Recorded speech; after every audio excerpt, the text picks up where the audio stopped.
Examination released its 2025 priorities. The SEC plans to scrutinize self-regulatory organizations. Suspicious activity report, $5,000 and greater for broker-dealers.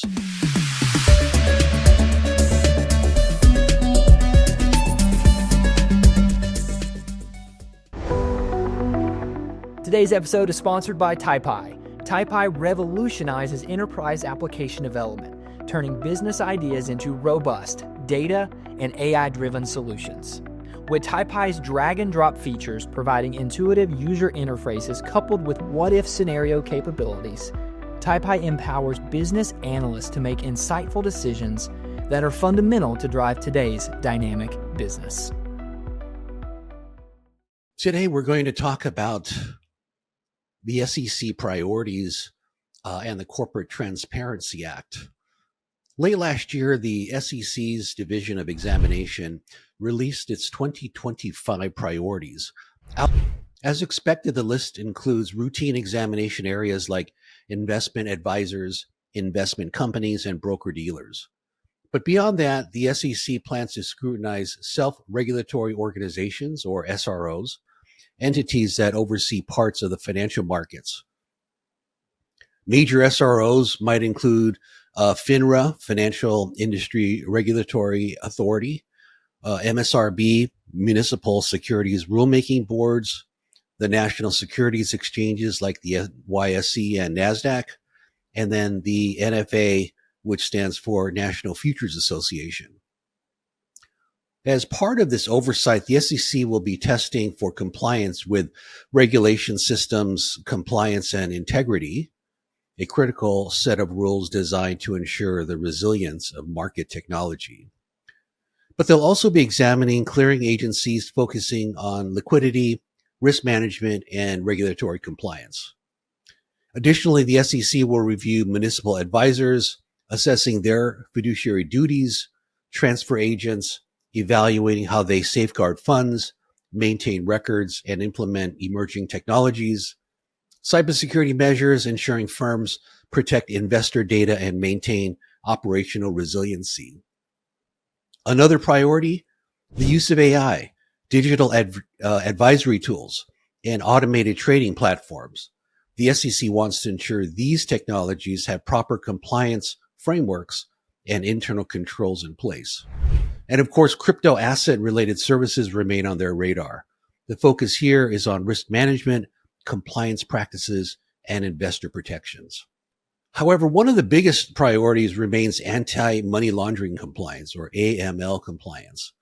The SEC will review how firms identify and mitigate firm-wide risks, particularly around customer due diligence, such as KYC, Know Your Customer, and suspicious activity reporting, also known as SARs or SARs. For those unfamiliar, suspicious activity reports, or SARs, are critical to AML compliance. Financial institutions must file these reports with FinCEN, or Financial Crimes Enforcement Network, whenever they detect potentially suspicious transactions that could indicate money laundering, fraud, terrorism financing, and financial crimes. Firms must submit a SAR when they suspect that a transaction involves funds from illegal activities, appears structured to evade AML laws, for example, breaking up transactions to avoid reporting thresholds, lacks a clear business purpose, or deviates from normal client behavior. And it also should report it if they find that the firm is being used to facilitate criminal activity. And the reporting thresholds are relatively low, $5,000 and greater for broker-dealers, $2,000 or greater for money service businesses or MSBs, and there's no minimum if the transaction is linked to terrorism financing. What's interesting to me is a connection between SARs and the Corporate Transparency Act, which are two elements of AML enforcement. By way of background, the Corporate Transparency Act, or CTA, was enacted on January 1st, 2021 as part of the National Defense Authorization Act, or NDAA. Its purpose, to prevent criminals from using anonymous shell companies for illicit activities by requiring certain U.S. businesses to report beneficial ownership information, or BOI, to the FinCEN. Key requirements of reporting require businesses, they must disclose their true owners, anyone with 25% or greater ownership, or if they have substantial control over the entity. The law also applies to LLCs, corporations, and similar entities, except for publicly traded companies and certain regulated entities.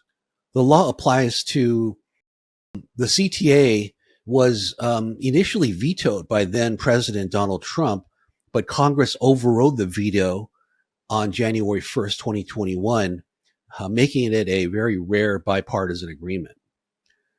However, since then, the CTA has faced many legal challenges. The most significant actually came last month in December. On December 3rd, 2024, U.S. District Court Judge Amos Mezant of the Eastern District of Texas issued an injunction blocking enforcement, ruling that the CTA likely exceeded Congress's constitutional authority.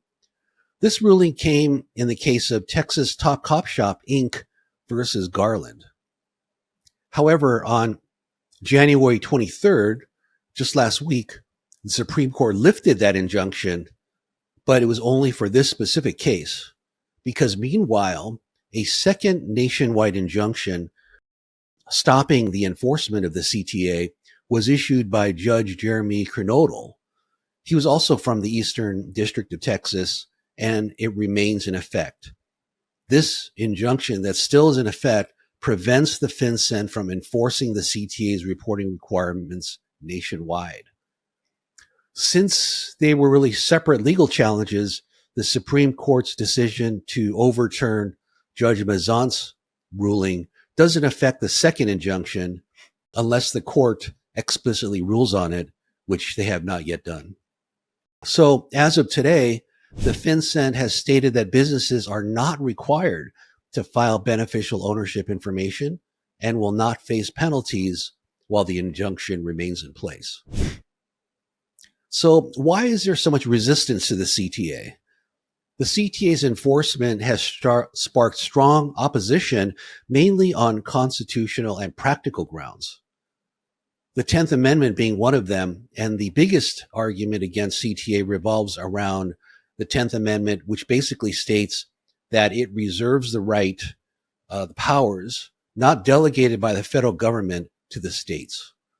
So critics argue that the CTA infringes upon states' rights because corporate governance has traditionally been regulated at the state level.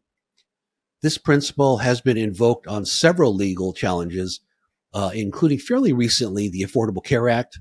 This is where states challenged the Medicaid expansion mandate, arguing that forcing states to comply violated their rights.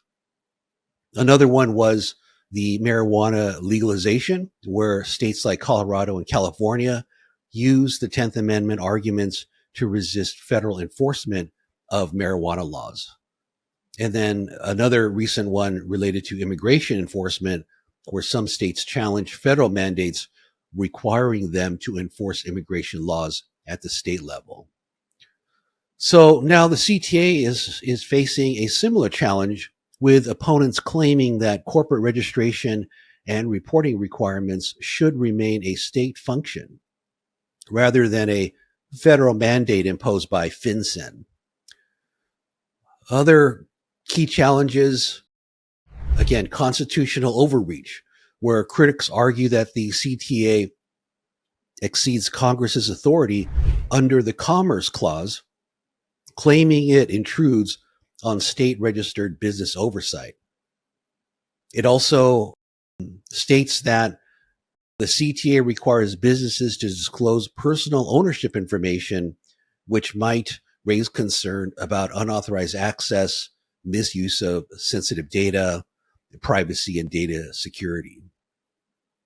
And then there's an argument around the Fifth Amendment on self-incrimination, where some argue that the CTA forces businesses to self-report information that could be used against them. though courts have mostly dismissed this as speculative. And then finally, opponents argue that compliance disproportionately affects small businesses which lack the resources to handle complex reporting requirements. So why does the CTA matter for AML enforcement?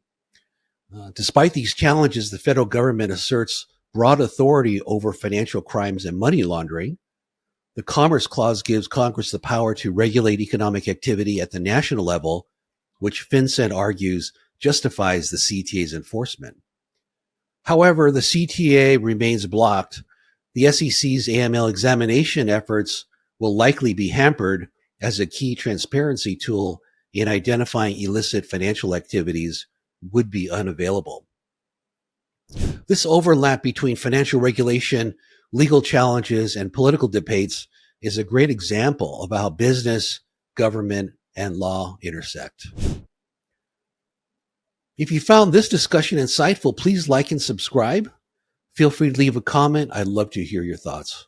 Until next time, stay transparent.